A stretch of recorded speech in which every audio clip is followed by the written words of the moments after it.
শহীদের ব্যাপারে আল্লাহর হাবিব সাল্লাল্লাহু আলাইহি ওয়াসাল্লাম বলেছেন, শহীদদের ব্যাপারে একমাত্র প্রত্যেকটা মানুষকে কবরের এই সওয়াল জবাবের প্রশ্নের সম্মুখীন হওয়া লাগে, এই পরীক্ষার সম্মুখীন হওয়া লাগে।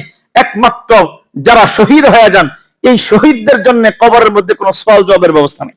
বলেন না সুবহানাল্লাহ।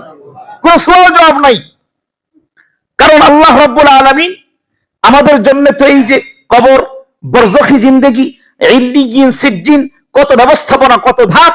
আল্লাহর হাবিব বলেন, যেই মানুষটা দ্বীনের জন্য শহীদ হয়, যেই মানুষটা ইসলামের জন্য শহীদ হয়, এই শহীদের জন্য কোনো বরজখ নাই, শহীদের জন্য কোনো কবর নাই।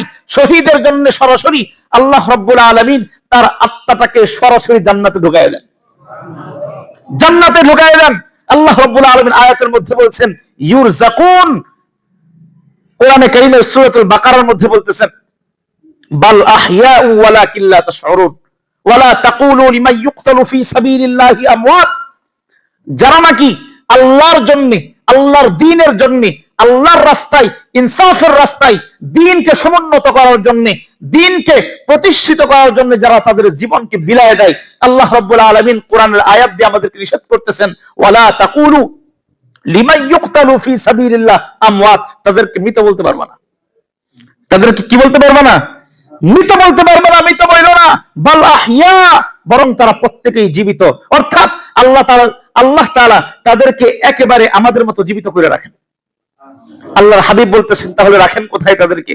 আল্লাহর হাবিব বলেন, তাদেরকে আল্লাহ তাআলা সবুজ পাখির ভিতরে তাদের রূহটা ঢুকায় দেন।